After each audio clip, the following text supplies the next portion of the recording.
both sides of the coin. The form of discrimination I will start with is fat shaming.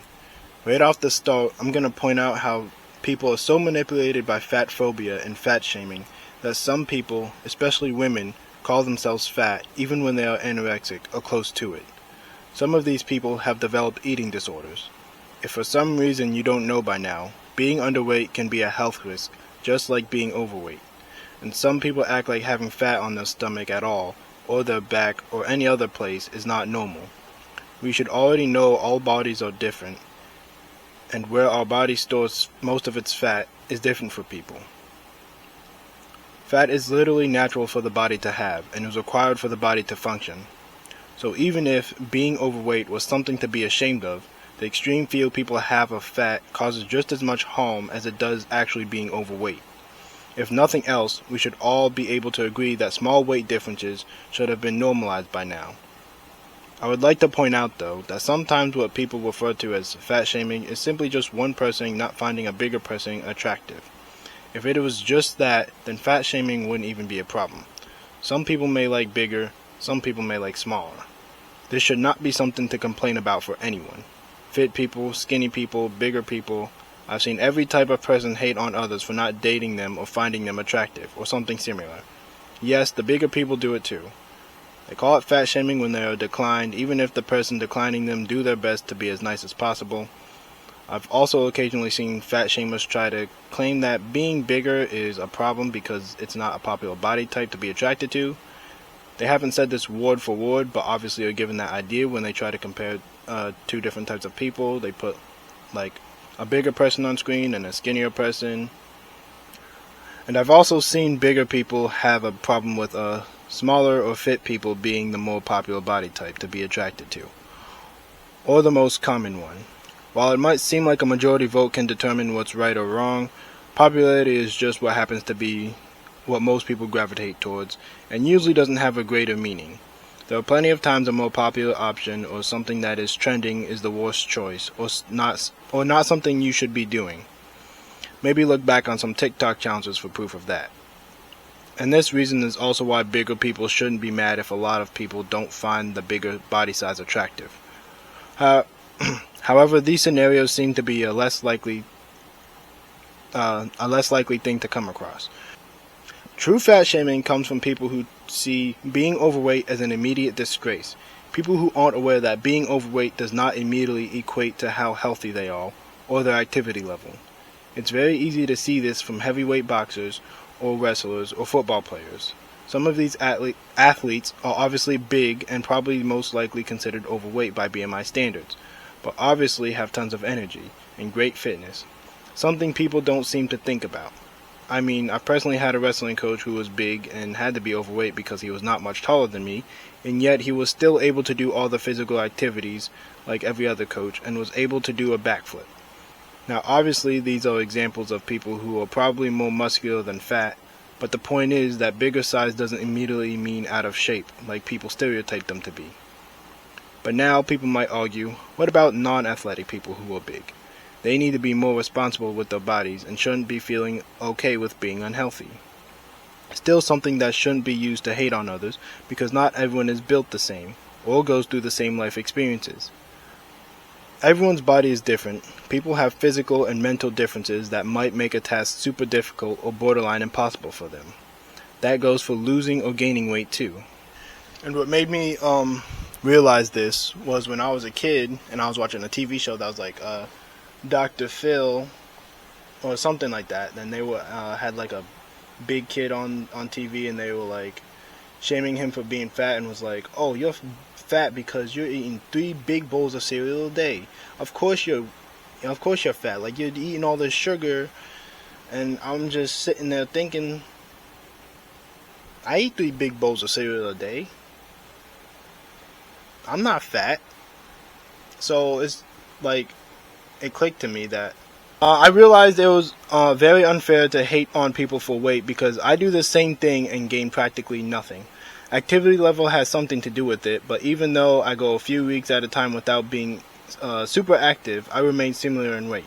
It's because I have a high metabolism. Some people don't. How would it be fair for someone like me to judge someone for being fat when I don't have to try because of how my body is? It's more of a struggle for them, and I don't deal with that struggle. I could just as easily hate on someone for not being an expert at math.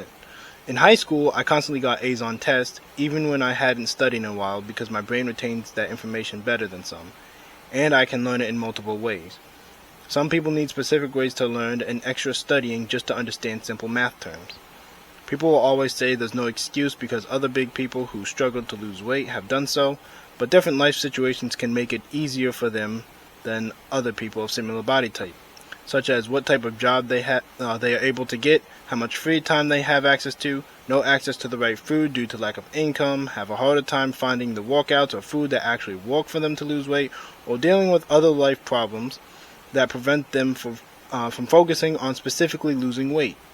Even if that's all the exact same for someone who lost weight and someone who hasn't, that was their choice to go through that struggle. Some people may not think it's worth it because they aren't in a terrible quality of living. They can still live their daily life, play games, or have fun, or maybe just don't care for the body size, or maybe even enjoy being a little bit bigger. There's no problem with enjoying your life where it's at.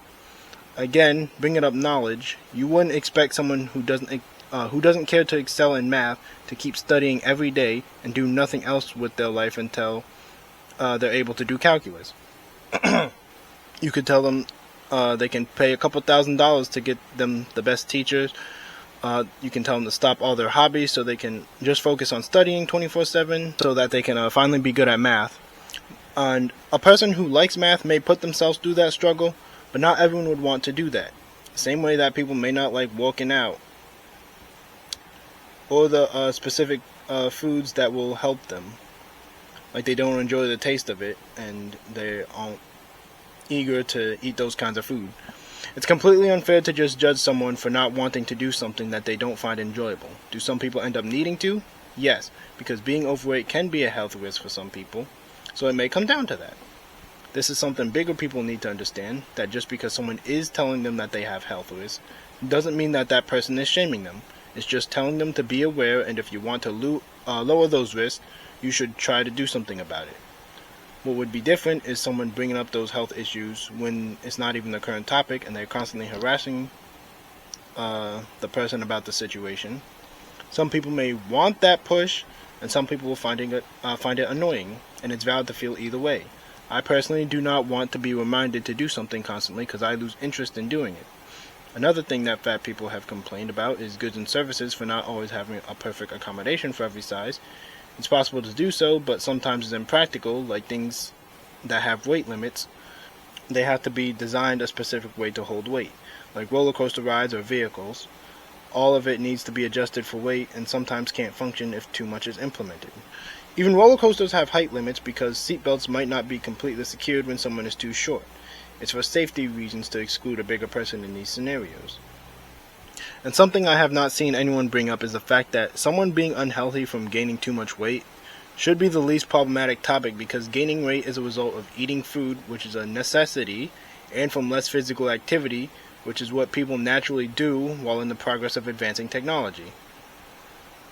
The ultimate takeaway is people come in all different shapes and sizes. It's also important to remember that not everyone has to find the way you're built attractive, regardless of whether it's popular or beneficial. Bigger sizes are not always a negative, and if someone is reaching an unhealthy weight, simply stating your perspective on it doesn't mean that your perspective applies to that person.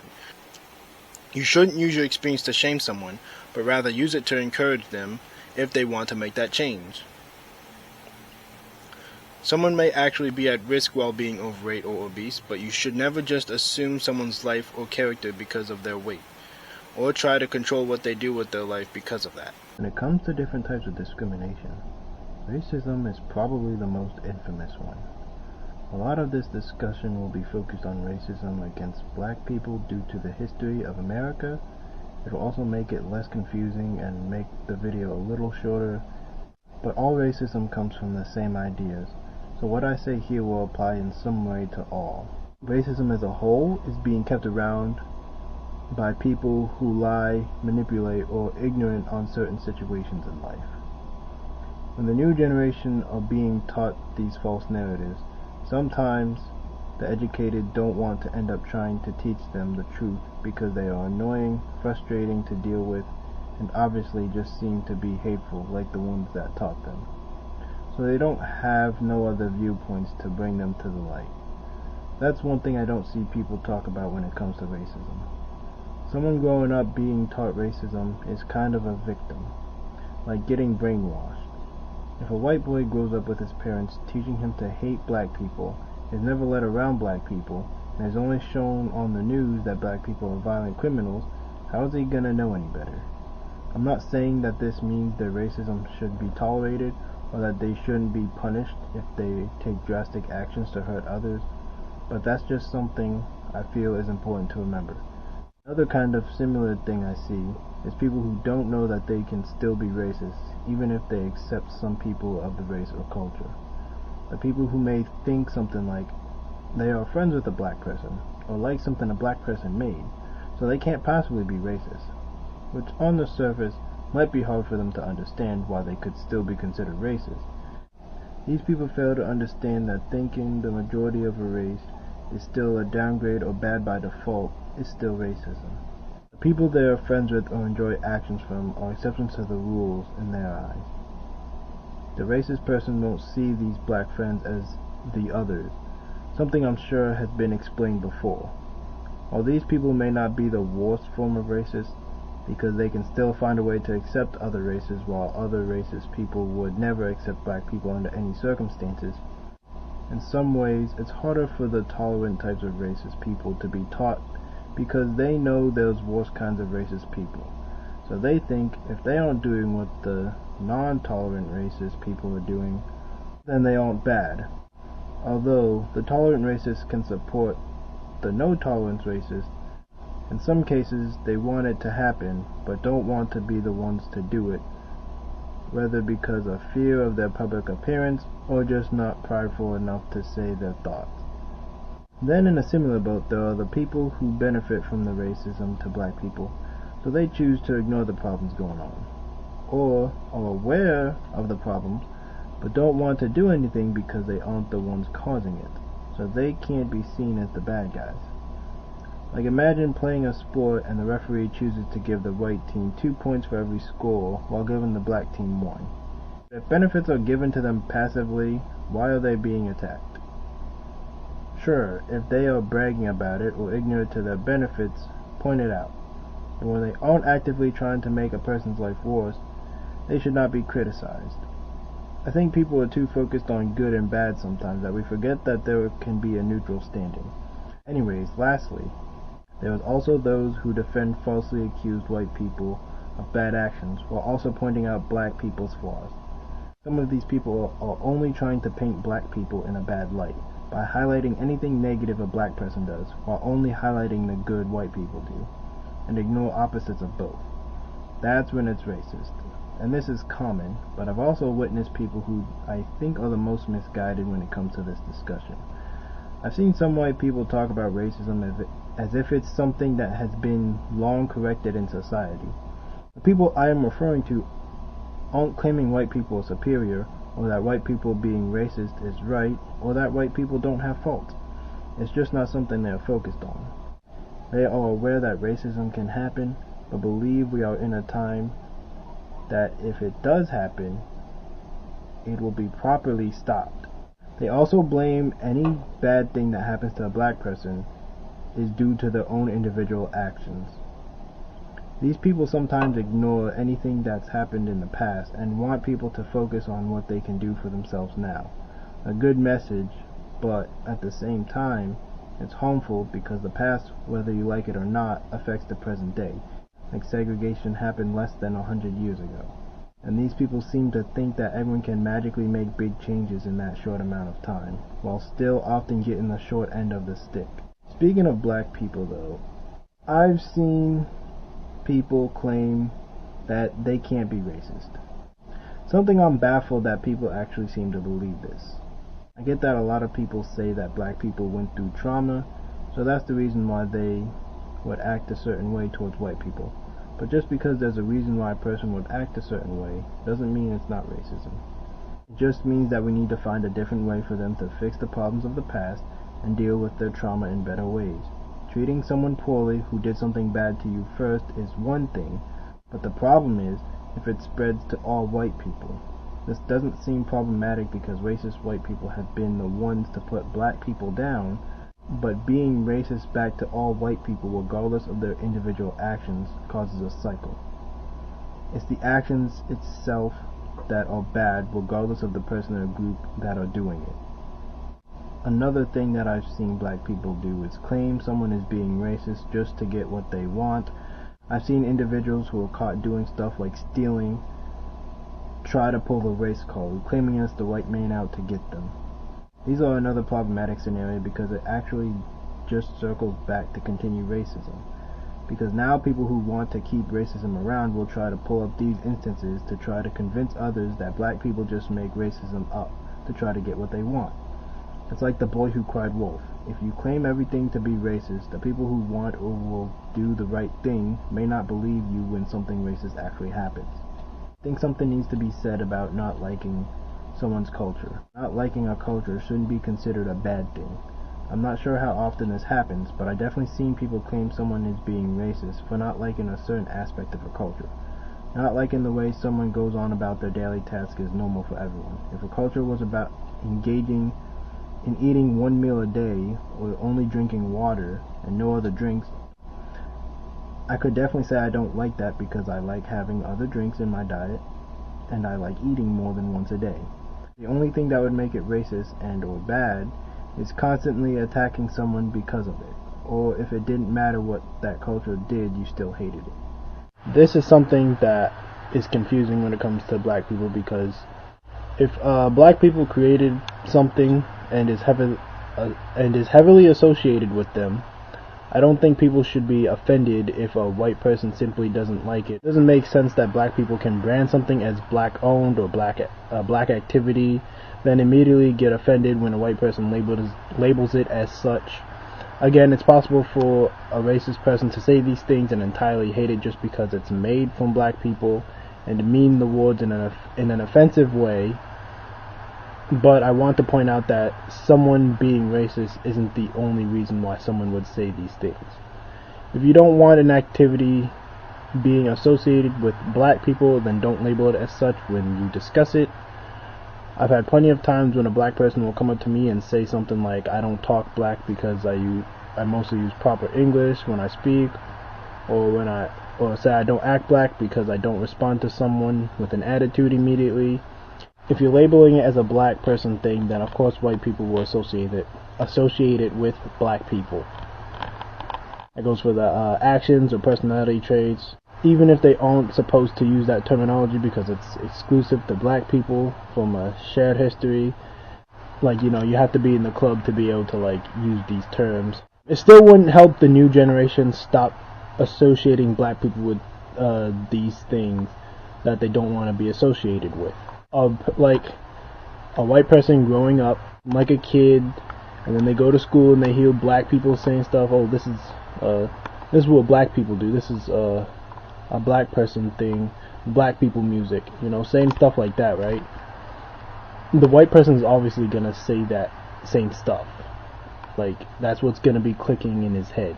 Black people can have a hand in the negative outlook of the black community as a whole.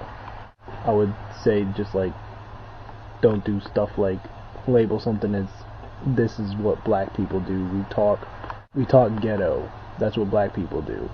And then the white person, oh, that's what black people do.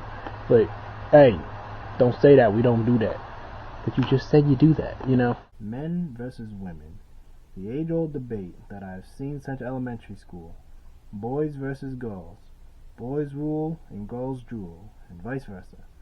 Boys are better, girls are better. Comments like that.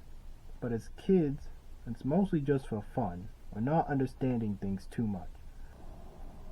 The problem, like everything talked about in this series, is when it's adults trying to make something a rule, or saying something has to be this way. When it comes to humans, saying anything as an absolute, especially when it comes to actions, is always a mistake. although it's also a mistake to argue against data that has commonly been seen as truth, a perceived data that is actually consistent, like men generally being stronger than women. But a generalization shouldn't be the only thing you factor into a situation. Maybe start with that, but once you see it is no longer the case for that situation, adjust your view to accommodate for that. Don't try to ignore it. Women being more gentle and caring than men? Maybe so, but you probably find men out there that are more caring than a large amount of women. Men being more into physical activities like sports? That's just fine, but don't say women can't enjoy those things too. There are people on both sides that want to stick to what's common and say this is the only way it should be, and other people who say that common thing is just an insult to said gender as a whole.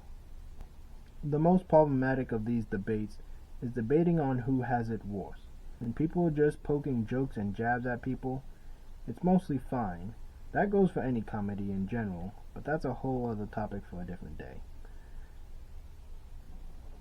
But when people want to deny someone's feelings because they think their problems aren't justified because you're a man so man up, or she must be on her period and is being overdramatic,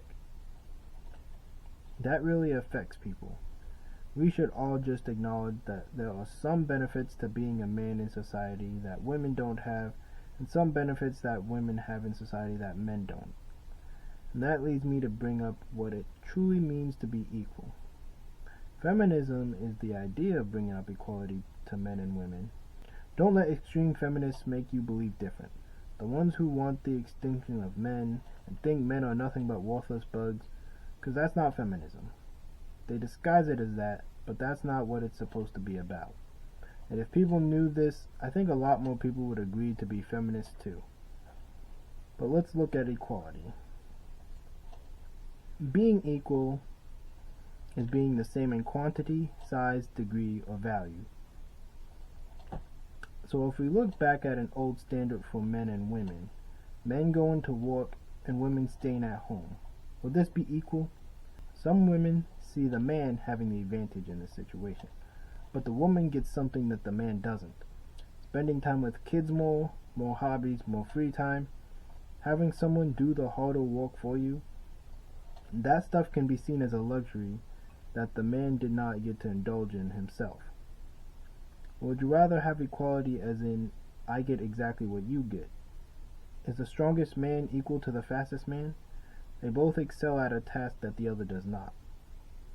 I think these are things people don't realize when they look at problems from men and women. A woman suffers from being a target, but a man suffers from being seen as a threat. Not physically being harmed, but mentally harmed, and can gain a bad reputation from absolutely doing nothing wrong. Sure, you can go into super deep details and try to pick one being worse than the other, but why bother? More often than not, society can work on fixing all these problems at the same time, not just picking which one needs to be dealt with first. Even still, if you had to pick one to focus on, don't act like the other one isn't a problem too. There's no need to dismiss one problem because one may be more problematic in different thought processes. Out of all discriminations I've talked about, I feel like the discrimination against the LGBTQ is the one that comes from misunderstanding the most. Lots of the arguments against it are from ignorance or from not realizing that an opinion is not right or wrong. I don't think I need to point out that disliking things in life is normal. Any individual disliking an activity or an idea does not mean it should be banned or have rules made against it. To be more specific, disliking the idea of people being gay, a man being attracted to a man, or a woman being attracted to a woman, even if it's not popular, it should not outright be claimed as a bad thing. And as stated with anything else, should not be a reason to shame someone. It's literally the same as shaming someone for liking a different food than you, or sport, or game. The ideology is the same. I know people say certain religions supposedly claim it as a bad thing, and even if so, the fact that there is supposed to be freedom of religion in the United States means that you can't use it as an argument to make a rule. Otherwise, all you're doing is forcing others to follow your religion. The other reasons people give outside of religion don't make much sense, like the argument of it not being natural, which is completely wrong because the fact that people are born being gay is proof it's natural, because humans are a part of nature too. Animals can also be gay, if we're not counting humans as being natural for some reason. Even if you believe that no animals could be gay and then humans aren't born gay and don't count as being natural, that still wouldn't make it wrong because humans engage in activities that aren't natural all the time. Literally just about any activity humans do for fun is unnatural in comparing them to other animals, like watching TV, playing sports, crafting different types of clothes for designs. So if gay was an activity made up and people had to gain interest in doing it later in life, it wouldn't matter anyways. There's also the weak argument that gay people can't breed, but unless the human population was fading from lack of births, that doesn't matter either. Again, humans as a whole do activities that aren't about engaging in survival. Watching TV, writing, drawing, even just straight people having sex. You know, the thing that's actually seen as the correct way to be. People don't just engage in sex to reproduce. It's a bonding thing, meaning the argument for reproduction makes no sense. And other than that, there is no other arguments that I am aware of. When it comes to the LGBTQ wanting acknowledgement of more genders and pronouns, it's literally just categorizing different traits differently than other people. The only argument people could really use against this is it's unnecessary to have more pronouns and or genders, but that wouldn't make it right or wrong. The simple outcome of more categories is just more specific on who you're referring to. And whether or not you believe or think there should be extra labels for genders, that does not affect pronouns because most usage of pronouns don't specifically refer to a specific gender as it is. I, me, we, us, they, them, you.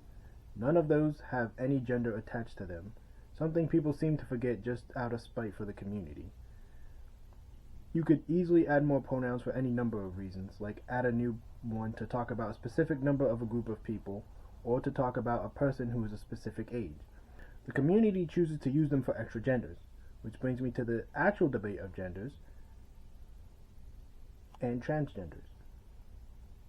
The debate on gender is one side thinking it's linked to what sex organ you have, and the other side that thinks the sex organ is not the only factor. It's honestly as simple as that, and I don't see why some people on either side explode with rage when one person states their position.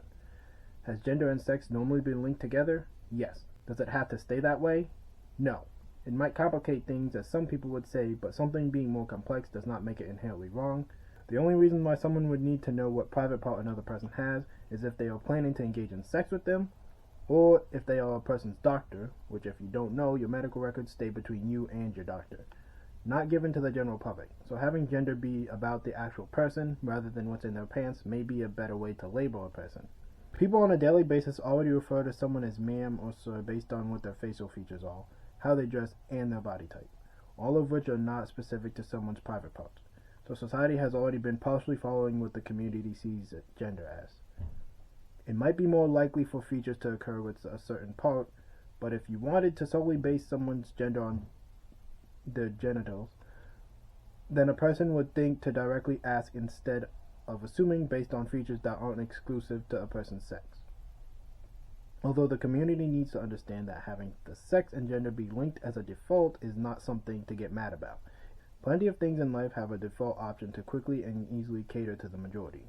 People outside the community need to understand that even with the default option in place, you can still allow a customized option to be put in without ruining what's already established.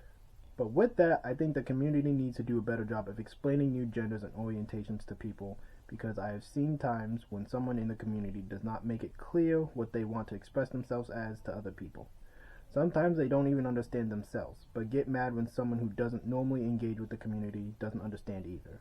An outsider being confused does not mean they are hating or shaming you. I'm obviously not stating it doesn't happen, or that some people don't arrogantly speak on a topic they don't know about, but it's not always the case. I often see some people get labeled as a hater for questioning anything about the community, even if it's in good faith. That pushes people away and makes it harder for anyone to understand or be more accepting of the community. Sometimes, even within the community, they can't agree on different labels or genders or sexual orientations. So how do they expect people outside to understand everything?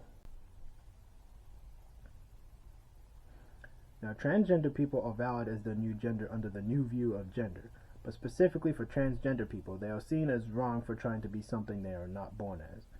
There are hated for taking hormones, dressing how they dress, and getting surgery. But if you think it's bad for them to do it, you'd have to believe it for other stuff in life that's similar. Every human changes their body daily. We can choose to eat stuff like protein bars or protein shakes to change our bodies, which is utilizing food made up by humans to intake more protein than usual foods give. Humans take vitamins, medicines, choose to eat more or less to gain or lose weight, get haircuts, shave. There's so many things in life that people do to look different on a daily basis, but the minute someone does it to change their gender, it's seen as a bad thing for some reason. And saying a transgender person can dress the wrong way makes no sense at all paired with the rest of the arguments people used against the community. Because nobody is born in a natural way to dress. Any type of clothes someone could wear are only marked as men clothes or women clothes by humans. So if you're still believing in natural as something animals do, the argument of someone wearing the wrong clothing goes out the window. As well as wearing clothes in general, because that's only something humans do. As for surgery, again, something people do for other aspects of their lives. For getting parts of their bodies removed that don't work anymore, or to add a part they might need. Might need an extra kidney, so they get surgery for that, or someone might be born with an extra finger and they might have to get that removed. Which leads me to talk about referring to someone as the gender they're born as, even if they got their gender changed. If they went through surgery and everything like that, it does not make any sense to still refer to them as the gender they were born as. If someone was born with 6 fingers and they got that removed, would you still refer to them as a person with 6 fingers? No, because that doesn't make any sense. He does not have 6 fingers anymore. If someone had to get their legs amputated, would you still call them a 2-legged being? Would you go up to them and be like, hey, look at that guy with 2 legs over there? No, you wouldn't do that because they don't have 2 legs anymore. So as you can see, any arguments used against transgender people are arguments most people wouldn't even consider are valid against any other topic in life, but because people dislike the idea of changing gender, they accept any argument against it. So like I said in the beginning, basically all arguments made against the community are from people who don't even think past a basic elementary understanding of the way the world works. You can dislike the ideas the community has, but you can't outright claim them to be wrong or factually incorrect.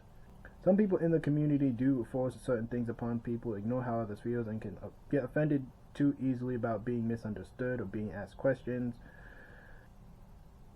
People in the community can obviously still be bad people, but that can apply to any random person regardless of what group they are a part of.